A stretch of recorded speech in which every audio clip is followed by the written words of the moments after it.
The three men shuffled nervously toward the restroom. Just as one was about to relieve himself, his buddy stopped him cold. Not only did they prevent him from using the bathroom, but they made him chug water straight from the tap until his bladder was ready to burst. Only then did the trio present themselves to the doctor. His companion smoothly slipped the doc a watermelon as a little thank you gift. This trick would let them draw more blood and fetch a better price for it. This was Jack's first time selling blood.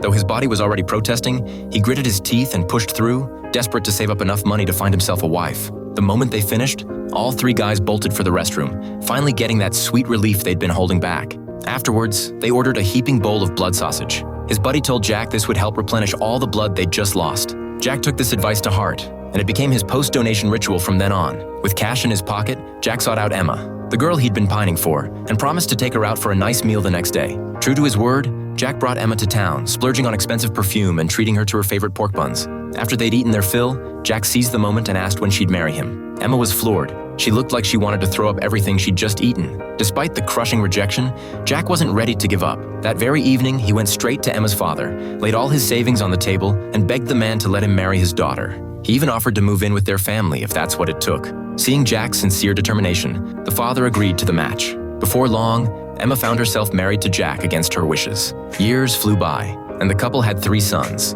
The eldest, Reed, was sharp as a tack and became Jack's pride and joy. But as Reed grew older, the village gossips started wagging their tongues, whispering that the boy looked an awful lot like Emma's old flame, Baron. Jack brushed off the rumors until the day the mailman took one look at Reed and automatically handed him a letter meant for Baron, casually remarking how much the two looked like father and son. Jack was bewildered. He snatched the letter from his son's hands and saw red. Determined to shut down the gossip once and for all, Jack marched Reed to the hospital for a paternity test. When the results arrived, Jack called the entire village together to witness the truth and put an end to their malicious chatter. He opened the envelope with complete confidence, but halfway through reading, he froze like a statue. He turned to stare at his son in disbelief, then deflated like a punctured balloon, turning his back on everyone. The neighbors erupted in cruel laughter. The son he'd raised with his own sweat and tears turned out to be another man's child. Jack stormed home in a rage to confront his wife. The villagers, smelling drama, crowded around the doorway to watch the show. Emma, desperate to keep their dirty laundry private, retreated inside. Jack shooed away the gawkers and followed her in, demanding answers. With no way left to deny it, Emma finally came clean about everything.